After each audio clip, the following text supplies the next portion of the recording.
Մեր կազմակերպությունը վարչապետի 100-օրյա գործունեությունը դիտարկել է ոչ բոլոր ասպեկտներով, այլ հիմնական շեշտադրումը կատարվել է կադրային քաղաքականություն եւ ծախսերի արդյունավետություն եւ մոնոպոլիաներ հակամենաշնորհային քաղաքականություն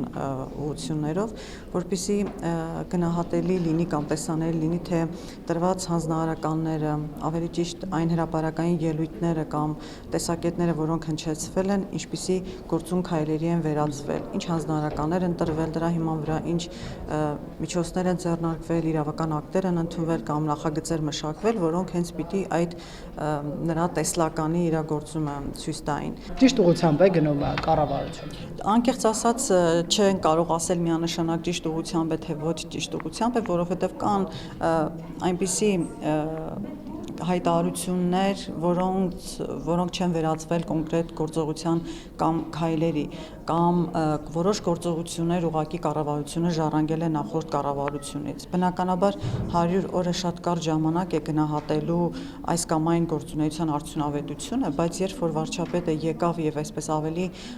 ակտիվ գործունեությամբ մտավ քաղաքականություն, իր մուտքը շատ այսպես թարմություն բերեց, գուցե անձով էր նաեւ պայմանավորված, նոր փոփոխություններ, իմիջի փոփոխություն էր, հանրության մոտ ամեն դեպքում առաջացան սպասումներ այս կառավարությունից եւ ավելի կարծես թե ավելի կարճ ժամկետում էին սպասում փոփոխություններ, բայց գնահատելու համար այդ փոփոխությունները յուրաքանչյուր մեկը պիտի արձանագրի իր կյանքի որակի վրա որևէ փոփոխություն նկատեց թե ոչ։ Պետական մարմինների հետ հարաբերություններում ավելի վարչահարությունը բարելավեց, դյուրինացավ թե ոչ, կամ ինչ խնդիր սոցիալական լուծեց ավելի կարճ ժամանակահատվածում եւ ավելի հեշտ ճանապարհով։ Հեշտ ճանապարհ նկատում եմ ավելի ոչ իր այդ երկար սպասված ձգձգումներով։ Այստեղ որովհետև մենք գնահատել ենք ավելի շատ ոչ թե մարդու իրավունքների ոլորտ կամ այլ հայտարարություններ, որ ավելի քիչ են եղել, այլ ավելի շատ կադրային քաղաքականությանն ենք ուշադրություն դարձրել նոր նշանակումներին եւ հակամենաշնորհային քաղաքականությանը։ Մենք հայտարարության մեջ անդրադարձել ենք այդ դեպքերին, երբ որ պաշտոնանկությունները ըստ էության պատշաճ հիմնավորումներ գոնե հանրության համար չեն ունենում, բացատրություններ, արդյոք գնահատվել է նրա աշխատանքի որակը, անարդյունավետությունն է գնահատվել կամ ինչ չափորոշիչով որոշեցին, որ նա այլևս պիտանի չէ պաշտոնավարման համար եւ նաեւ անձիկ, որոնց գործունեությունը տարիներ շարունակ կապվել է, ասենք, շահերի բախման հետ, նույն Գագիկ Խաչատրյանի պարագայում, կոռուպցիոն սկանդալների մեջ կամ ոչ էթիկ վարքագծի մեջ հայտնված մարզպետը Սյունիքի կամ տրանսպորտի կապի նախկին նախարարը, որոնց վերաբերյալ կան ամեն դեպքում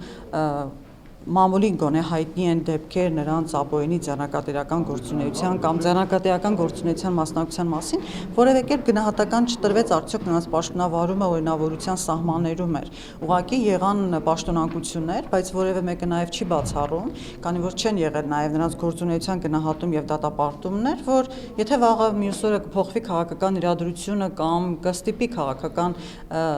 շահը կոնյուկտուրային նրանց վերադարձը, նրանք հետ կվերադառնան։ Ինչու ենք սա ասում, որովհետև արդեն իսկ մենք ունենք այդպիսի փորձ։ Նույն Սուրիկ Խաչատրյանի պարագայում նա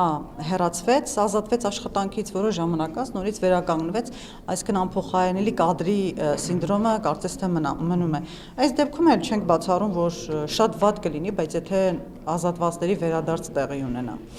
Պլյուս դրան մենք մի փոքր նաև հանրության համար գոնե անորոշ ենք տեսնում այն չափորոշիչները նոր նշանակումների պարագայում, ինչով որոշեցին, որ սա լավագույնն է ոլորտը կառավարելու համար, կամ նույն առողջապահության նախարարի պարագայում 1-2 հարցազրույց եւ արդեն հայտնվեց նա մամուլի սկանդալային էջերում եւ վարչապետը խոստովանեց, գուցե լավ չեմ ճանաչել ես նրան մինչ այդ, այսինքն պետք էր պաշտոնավարում 1-2 հանդիպում լրագրողների հետ, որպեսզի բացահայտվեր մարդը ոլորտի վերաբերյալ անում է ճիշտ հայտարարություններ կամ եթե անում է ճիշտ հայտարարություններ, արդյոք դա անում է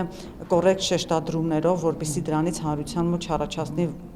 վրդովմունք ավելորդ։ Եթե մի բերենք այս ձեր դիտարկումները եւ նաեւ խոսենք վարչապետը իր 100-օրյա գործունեության ընթացքում հրապարակային ելույթներում ասում եք, որ չի խոսել մարդու իրավունքների, ընտրությունների արդարադատության խնդիրների վերաբերյալ,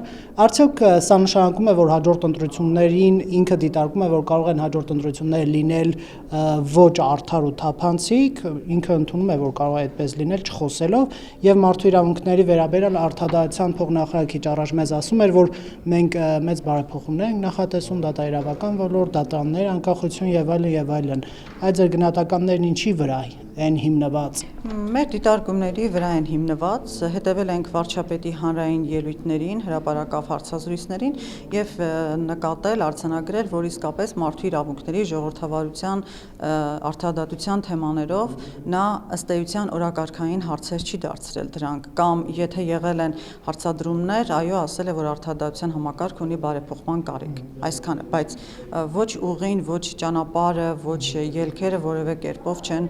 ցուցադրվել։ Մյուս կողմից էլ գուցե 100 օրը շատ կարճ էր այս ամենի մասին խոսելու կամ ոլորտներին ծանոթանալու, մենք ուղղակի նաև մի փոքր գուցե հակված ենք մտածելու, որ վարչապետը չի հասցրել ամբողջ գործունեության սպեկտրին ծանոթանալ եւ այս թեմաները դեռ նրա ուսումնասիրության առարկան պիտի դառնան։